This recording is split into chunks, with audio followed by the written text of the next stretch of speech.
well, if we're not looking at it as being an overall trajectory, but really day to day, we boil it down to purely being, I guess, sort of sexually fulfilled on a day-to-day basis. Shouldn't there be other paths, though, in reality, to really establish the relationship beyond just, say, sex at midnight? Cool, I'm desired, I'm fulfilled, we're done. Well, yeah, obviously it goes much deeper than that. In relationships, you're going to be around this person, so a relationship's got to be deeper than that. I mean, if it's a relationship between two people that's a romantic relationship, then obviously there's that sexual component is a foundation of it. But look, I'm not trying to say that there is one path. Every individual's got to find their own path. I'm just trying to say what the components of the path are. I think there are many paths, and many different people could have many paths. One path I can say, I truly believe, is not a valid path, though, is that white picket fence that sort of, we're going to get together, then we're going to be boyfriend and girlfriend, then we're going to get engaged, then we're going to get married, then we're going to get place with a white picket fence, then we're going to have some kids, then we're going to put them through school, then they're going to grow up, and then we're going to have grandkids, et cetera, et cetera, et cetera. It goes down the road.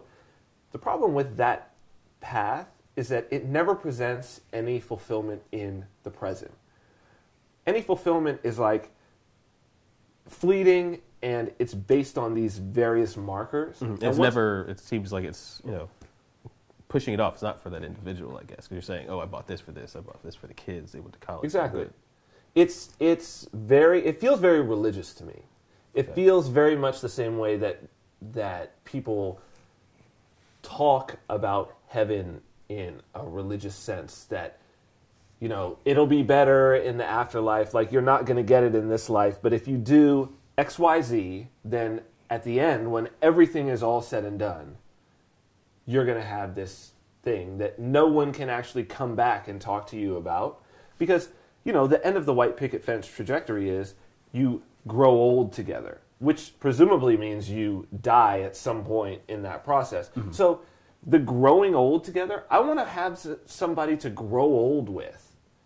Really? Yeah, you want to have somebody to grow old with, but you're young, right?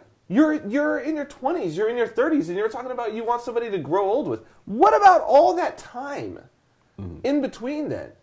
Why don't you want a happy life tomorrow? Why don't you want a happy relationship tomorrow? So there are many paths. Finding the path that gives you a happy tomorrow is the one. The white picket fence, definitely not.